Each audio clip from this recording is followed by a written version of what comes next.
बिस्मिल्लाहिर्रहमानिर्रहीम।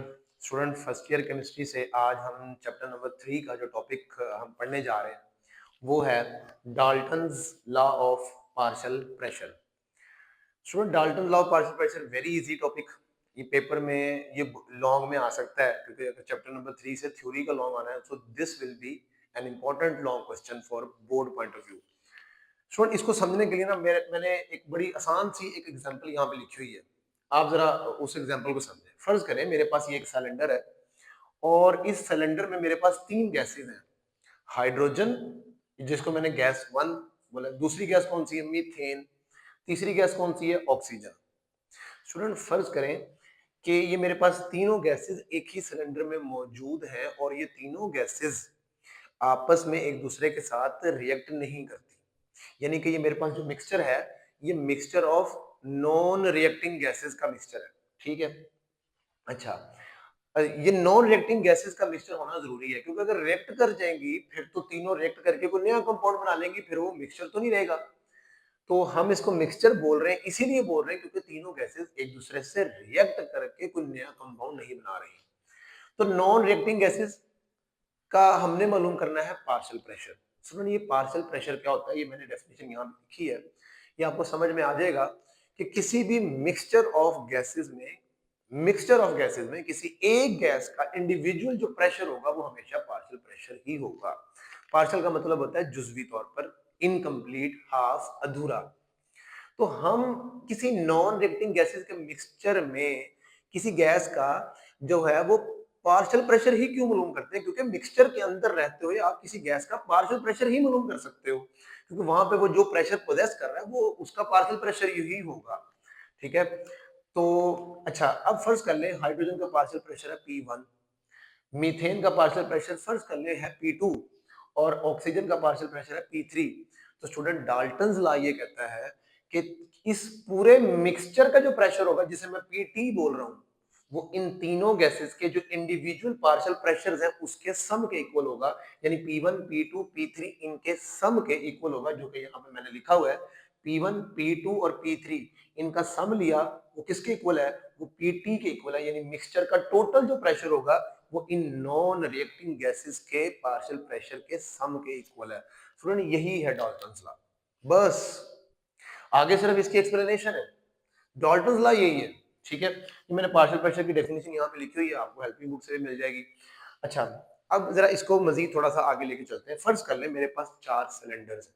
ठीक है। ये देखें, एक दो तीन चार, चारों की कैपेसिटी जो है वो बुक में मेंशन है 10 सेंटीमीटर क्यूब के। चार सिलेंडर्स मैंने ले लिए। चार में से तीन के अंदर मैंने गैसेस ले ली। पहले सिलेंडर के अंदर मैंने गैस ली ऑक्सीजन, दूसरे के अंदर हाइड्रोजन, तीसरे के अंदर मीथेन। ठीक है। अब इन तीनों गैसेस का पार्शियल प्रेशर मैंने मेंशन किया। ऑक्सीजन का पार्शियल प्रेशर क्या है? P, partial pressure of O2 यानी PO2। लेट कर लिया, हमारी बुक के मुताबिक हम लेट कर रहे हैं कि वो है 100 टॉर प्रेशर, पार्शियल प्रेशर है ऑक्सीजन का। हाइड्रोजन का पार्शियल प्रेशर कितना है? 400। मीथेन का कितना है पार्शियल प्रेशर ऑफ मीथेन? वो है 500। तो डाल्टन लॉ के मुताबिक अगर मैं इन तीनों गैसेस को, स्टूडेंट अभी इन तीनों गैसेस का मैंने मिक्सचर नहीं बनाया, मैं इन तीनों सिलेंडर्स के अंदर मौजूद जो गैसेस है उनको एक चौथे सिलेंडर के अंदर ऐड कर देता हूं। तो अब ये मिक्सचर बन गया नॉन रिएक्टिंग गैसेस का। तो इस मिक्सचर का जो टोटल प्रेशर है यानी पी टोटल वो कितना होगा? वो जो हमने लेट किया है 100 प्लस 400 500 हो गया। 500 और 500 कितना हो गया? 1000। तो ये स्टूडेंट छोटी सी एक एग्जांपल की मदद से हमारी बुक में Dalton law of partial pressure को समझाया गया है। थोड़ा सा आगे चलते हैं। स्टूडेंट, इन तीनों गैसेस के ऊपर जनरल गैस क्वेश्चन अप्लाई कर दे। जनरल गैस क्वेश्चन जो कि हमने प्रीवियस लेक्चर में पढ़ी है। ठीक है। ये इस इक्वेशन को हमने ड्राइव किया था प्रीवियस लेक्चर में। अगर आपने नहीं देखा तो आप जाके देख सकते हैं, वीडियो पड़ी हुई है। ये हमने आइडियल गैस इक्वेशन भी इसको बोलते हैं, जनरल गैस इक्वेशन भी बोलते हैं। ये अप्लाई कर देनी है। ठीक है। स्टूडेंट, फर्स्ट करें, देखिए ये मैंने हाइड्रोजन के ऊपर अप्लाई कर दी। इधर पार्शियल प्रेशर ऑफ किसका? H2 V। यानी ये देखें ना, इस इक्वेशन को मैंने लिखा, इस इक्वेशन को मैंने हाइड्रोजन के लिए लिख लिया। यानी partial pressure of H2 multiply by V is equal to NH2RT। सुनिए यहाँ पे एक अहम बात कि मैंने ये H2 जो है ना वो सबस्क्रिप्ट में लिखा है, सिर्फ प्रेशर के, वॉल्यूम के नहीं लिखा। यानी H2 मैंने लिखा P के नीचे और N के नीचे, V और RT के नीचे क्यों नहीं लिखा? Because in this law volume and temperature is constant.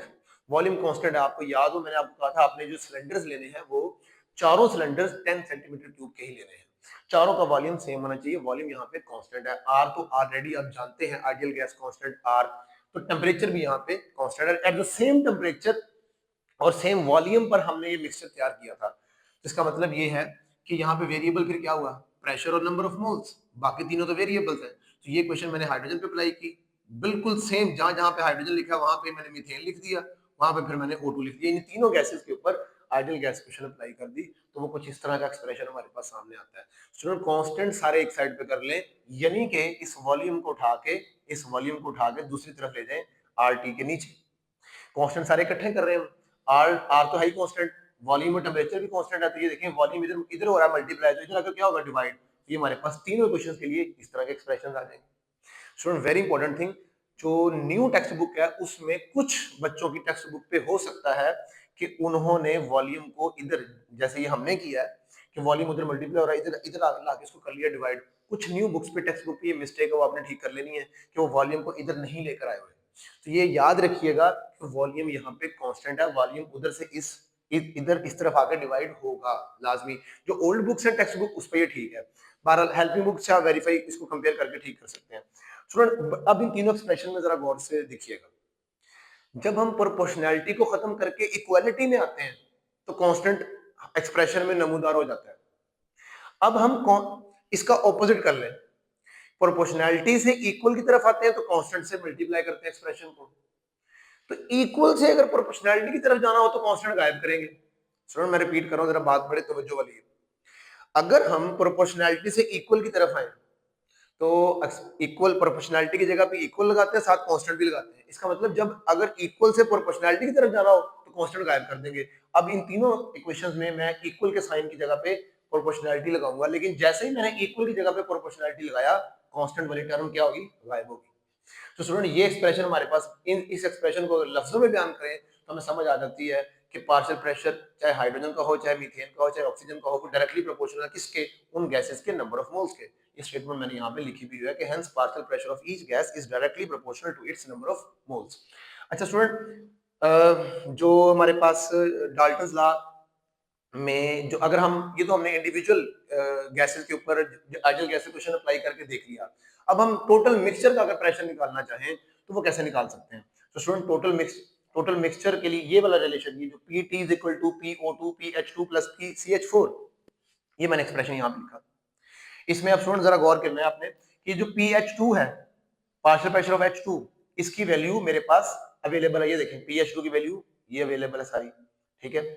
इसी तरह मेरे पास P partial pressure of methane, उसकी वैल्यू भी अवेलेबल है, पार्शियल प्रेशर ऑफ ऑक्सीजन, उसकी वैल्यू भी अवेलेबल है। तो ये मैंने क्या किया, ये आप देख सकते हैं मैंने वैल्यूज यहां से उठा के इधर कर दी। यू कैन से कि आप इसको इक्वेशन A बोल लें, ठीक है, इसको इक्वेशन 1 2, इसको आप बोले इक्वेशन 3, तो पुट 1 2 3 इन A, तो ये इस तरह का एक्सप्रेशन बन जाए, ठीक है। स्टूडेंट इन तीनों टर्म्स में देखें क्या चीज कॉमन है, RT/V कॉमन है, तो मैंने RT/V को कॉमन लिया, पीछे का बचा NH2 बच गया, NCH4 बच गया और NO2 बच गया। तो स्टूडेंट इसको इस टोटल ये तीनों गैसेस के नंबर ऑफ मोल्स का मजमू है, जिसको मैं टोटल नंबर ऑफ मोल्स यानी कि NT कह सकता हूं, तो मैंने इस पूरे एक्सप्रेशन की जगह पे NT लिखा। अब अगेन चूंकि हमने इक्वेशन बनानी है, मिक्सचर के लिए आइडियल गैस इक्वेशन बनानी है, तो ये मैं ये इस इक्वेशन के बाद ये वॉल्यूम इधर डिवाइड हो रहा है, उधर जाकर क्या हो जाएगा मल्टीप्लाई, तो ये वाला एक्सप्रेशन कुछ इस तरह का एक्सप्रेशन बन जाएगा, PTV is equal to NTRT। Student अगर ये लॉन्ग क्वेश्चन जो कि ज्यादातर पेपर में अगर आने के चांसेस हैं, तो वो यहां से यानी इसकी स्टेटमेंट के बाद यहां तक ये लॉन्ग क्वेश्चन आएगा। ये जो एक छोटी सी कैलकुलेशन का उन्होंने दी हुई है, ये अगर तो वो पूछे क्वेश्चन में तो आप लिख दें, वैसे ये सिर्फ शॉर्ट क्वेश्चन में अलग से भी पूछी जा सकती है, ठीक है। इसमें क्या तरीकाकार बताया गया है, इसमें बताया गया है कि आप किसी भी मिक्सचर में कि एक किसी भी गैस का इंडिविजुअल पार्शियल प्रेशर कैसे निकाल सकते हैं। तो स्टूडेंट ये जो मैंने क्वेश्चन लिखी है ये वाली PTV is equal to NTRT, इसी से मैं आगे कंटिन्यू कर रहा हूँ कि इस इक्वेशन को मैंने यहाँ पे लिखा, ये देखिए फर्ज कर ले एक एग्जांपल से समझें। फर्ज करें मेरे पास एक सिलेंडर है, उसमें दो गैसेज हैं, gas A gas B। Gas A के लिए मैं यही क्वेश्चन गैस A के लिए लिखूं, ये वाली जो क्वेश्चन है मैं गैस A के लिए लिखूं तो कैसे लिखूंगा, PA is equal to NART। B के लिए लिखूंगा तो कैसे लिखूं, PB is equal to NBRT। और अगर मैं पूरे मिक्सचर के लिए लिखूं तो मैं कैसे लिखूंगा, Pt is equal to NTRT। Understand? इसको मैं कहता हूं क्वेश्चन नंबर 1, ए वैल्यू को कहता हूं 2, इसको कह देता हूं 3, नंबरिंग कर लेते। स्टूडेंट मैं क्या करता हूं, मैं इक्वेशन 2 को डिवाइड कर देता हूं 1 पे, फिर मैं 3 को डिवाइड करूंगा 1 पे, बारी बारी। पहले हम क्या करते हैं, ये जो ए वाली क्वेश्चन है इसको डिवाइड कर दें 1 पे, यानी 2 डिवाइडेड बाय 1, डिवाइड 2 बाय 1। तो ये आप देखें मैंने ये इक्वेशन 2 को डिवाइड किया हुआ है इक्वेशन 1 पे, राइट हैंड साइड को राइट हैंड साइड पे डिवाइड कर दिया, लेफ्ट हैंड साइड को लेफ्ट हैंड साइड पे डिवाइड कर दिया। स्टूडेंट जरा गौर कीजिएगा, यहाँ पे मेरे पास ये आर टी से कट गया, पीछे क्या बचा, N A over N T, ये मैंने लिख लिया N A over N T. ये अच्छा, फिर ये पी टी से डिवाइड हो रहा था, इधर आकर क्या हुआ, मल्टीप्लाई।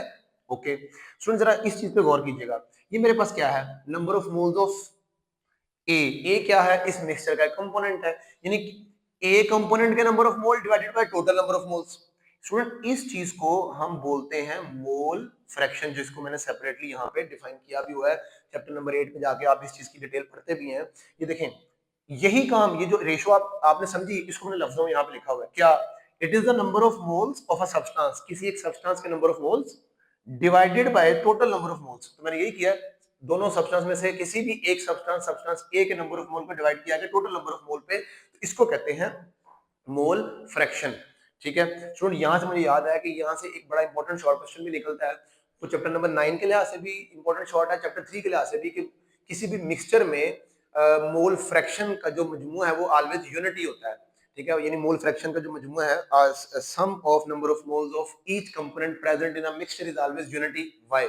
इसका आंसर आपको मॉडल पेपर से मिल जाएगा, या आप चैप्टर नंबर 9 से जाकर भी इसका आंसर देख सकते हैं कि टोटल मिक्सचर की मोल फ्रैक्शन का मजमू, यानी जिसे हम कहते हैं ना कि अगर एक मिक्सचर है और उस मिक्सचर में कोई एक सब्सटेंस 30% है और कोई एक परसेंट कोई दूसरा सब्सटेंस जो है वो 10% है, तो तीसरा सब्सटेंस कितने परसेंट होगा, तो आपको समझ लग जाएगी कि अगर एक 30% है दूसरा 10% है, ये होगा 40%, तो तो जो बाकी कितना बचा 60%, यानी आप 100 के हवाले 100 के हिसाब से कैलकुलेशन कर रहे हैं। तो बस आप यूं समझ लें कि परसेंटेज को माइनस कर दें, परसेंटेज को खत्म कर दें, परसेंटेज खत्म करने के लिए आप 100 पे डिवाइड करेंगे तो वो 1 आ जाएगा। यानी किसी भी मिक्सचर में कंपोनेंट्स की मोल फ्रैक्शन का मजमूआ जो होता है वो यूनिटी होता है। ठीक है, जैसे किसी भी मिक्सचर में अगर परसेंटेज में बात की जाए तो सब सब्सटेंसेस की परसेंटेजेस को हम ऐड करेंगे तो इक्वल टू कितना आएगा, इक्वल टू 100%। तो 100% का ये परसेंटेज तोड़ लें तो 1 बन जाता है। ठीक है, तो ये एक क्वेश्चन का आंसर का मैंने हिंट दे दिया आपको, आपको आंसर मिल जाएगा। अच्छा, अब इस मोल फ्रैक्शन को ना हम रिप्रेजेंट करते हैं एक्स के साथ, क्योंकि मैं किसके नंबर ऑफ मोल्स निकाल रहा हूँ, नंबर ऑफ मोल्स ऑफ ए, इसका मतलब ये मेरे पास बन गया है मोल फ्रैक्शन ऑफ ए, जिसे मैं कह सकता हूँ एक्स ए। मोल फ्रैक्शन को हमेशा स्मॉल एक्स से रिप्रेजेंट करते हैं। Student very important thing, book में बेशक कैपिटल एक्स लिखा है, याद रखिएगा मोल फ्रैक्शन को स्मॉल एक्स से रिप्रेजेंट किया जाता है। कैपिटल एक्स का मतलब केमिस्ट्री में हैलोजन होता है।